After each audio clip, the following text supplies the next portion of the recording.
lays bare the shocking state of Britain's parole system. But first, it's time for tonight's head-to-head.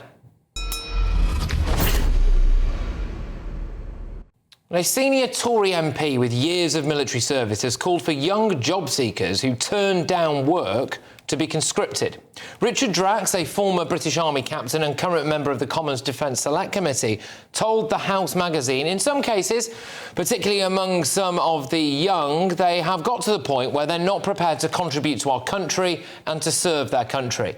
And if they've refused 3 offers of a job, or whatever the number would be, you must go and do 2 years in the armed forces. Well, that'd get them working, wouldn't it?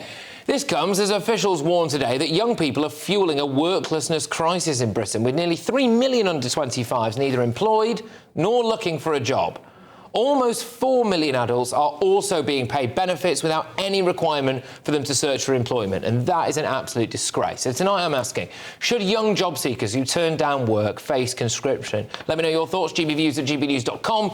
Tweet me at gbnews while you're there. Make sure you vote in our poll. The results to follow shortly. But first, going head-to-head on this, our former Falklands veteran Simon Weston and political commentator Connor Thomas. And both of you, thank you very much. Great to have you both on the show. Connor, I'll start with you. Should the workshy young be made to go and fight, or at least do some military training? Well, some time ago, Patrick, I was on your show arguing against conscription for Gen Z to go and fight with boots on the ground in Ukraine. And so I say the following, with the proviso that we shouldn't go and fight unjust wars like invading Iraq to spread pride parades. But I do think for a dispossessed cohort of young men, about 50% of whom now these days aren't growing up with a father in their home, the army might provide them some kind of discipline, structure, mission statement, patriotism, sense of responsibility they can take home with them and start rebuilding our country with a renewed sense of belief in it.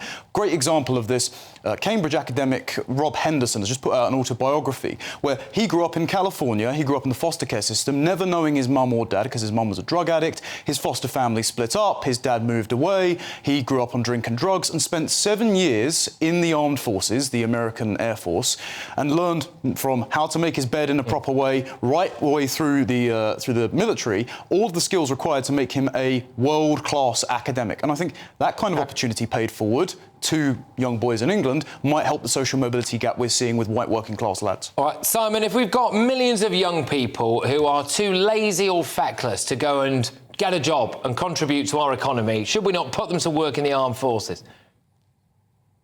First of all, how would you get, if you can't get them up to go and sign on the dole, how are you going to get them to get up at 6 o'clock in the morning to do all the cleaning jobs and clean their boots and to make their beds? I get kind of fed up of everybody saying, we've got this problem with people, conscription, let's put them in the military. Why are the military becoming the social workers of our society? Politics has failed. The government, or whichever government, because it's continual governments, it's not just one, have failed to deal with the unemployment crisis. There's always been a problem with people claiming what they're really not entitled to, but because they're allowed to do it, they will do it. And, you know, it's so much, my facilities management company, we offered a job to a guy, and unless we could employ him in the town that he lived in, even though he only had a 20-minute bus ride, and this is a man who could drive, wouldn't catch the bus to go to work, to do a shift, and he would have earned about £700 a week.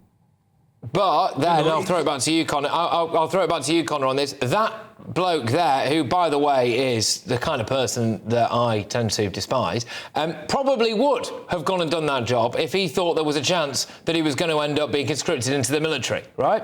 Well, that, and also we know that, I think it's something like 60-odd% of petty theft offenders that have over 11 convictions, and this is from juvenile detention centres right through to adult prisons, go on to re-offend. Now, look, we've got packed prisons at the moment, mainly because we've got about 10% of that being foreign criminals. We've got, I think, the highest number of foreign criminals in Western Europe here, so sure, kick them out, but also to alleviate some of our prison population, and at the moment, rather than the woollier rehabilitation programmes we seem to be putting men on, maybe military service could actually provide a lot of these young lads who have fallen down the wrong path a bit more structure. I do think, of course, the military shouldn't be the dumping ground for people that can't put their lives together, but at the same time, you can provide people with the requisite conditions to cultivate some virtue and responsibility and maybe make them better than their family circumstances have made them.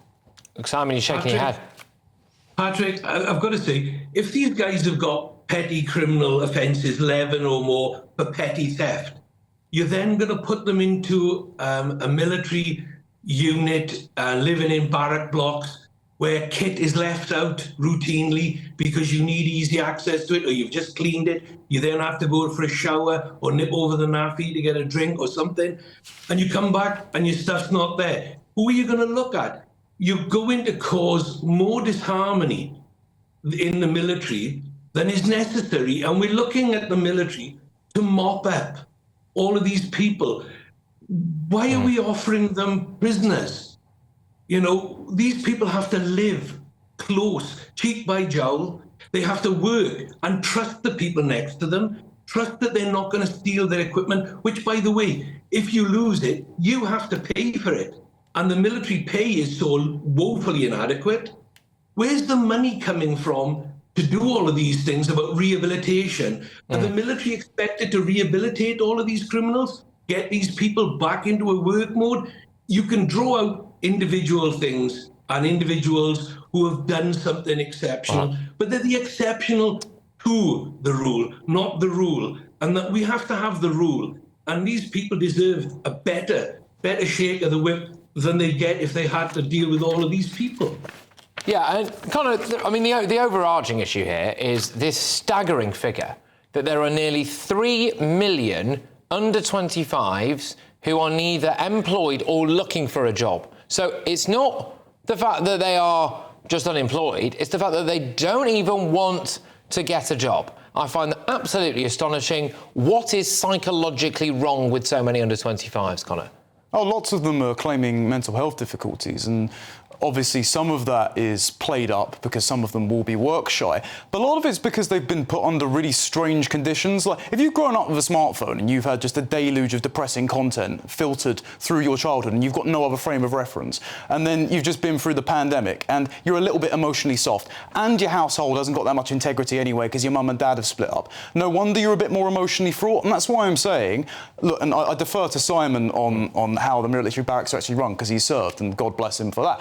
But I am saying that some form of national service could be good for some people, because it could take them out of the environment that is currently allowing them to fall into a cycle of unhealthy thinking patterns that's keeping them out of the workforce. They could come back from that and be a lot stronger and more emotionally resilient.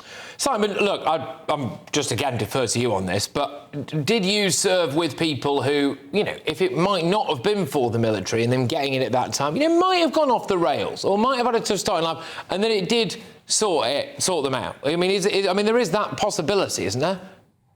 Oh, absolutely. I'm not writing or discounting that it would be beneficial for some, but if you're going to release people from prison, which is being suggested, let them out early, and then they'd have to go and do a year or 2 years form of national service. But these people aren't frightened of punishment because they've already been punished. They've already experienced what it means. They're not frightened. So if they go in and do some deed, whatever it may be, whether it be violence, drugs, but don't forget, this is the other thing that people aren't thinking about at all. If you take drugs and get caught taking drugs, that is the end of your military career. Now, if you then go for your medical, having taken drugs, there's no way they can put you in the first place. So suggesting that they're going to be forced into a situation having 3 or 4 job offers and turning them down, you can easily forego all of that by blotting your copybook straight away without any repercussions, because nobody's going to send you to jail for having taken drugs. But, you know, you can get yourself out of being in the military by conscription for that. OK, both of you, thank you very much. Top stuff, that. Really, really enjoyed it. Great. So, look, who do you agree with? Is Tory MP Richard Drax right that young job seekers, not even seeking jobs, are they at this point, should be conscripted into the army for 2 years? Steve on X says yes, 100%. It would do them the world of good. They could learn skills. Anyone saying otherwise is condemning them to a life of doing nothing. I would argue they're condemning themselves, but I take your point, Steve. Alan says the military deserves to be seen as a professional body, so the suggestion it's a dumping ground for layabouts is an affront. Vicky says, give them the choice. Serve the local community in some way, or perhaps conscription. One way or the other. They need to earn their benefits or the dole. as it was called back in the day. Look, your verdict's in. 73% of you agree that young job seekers rejecting work should be conscripted for 2 years. 27% of you say they shouldn't.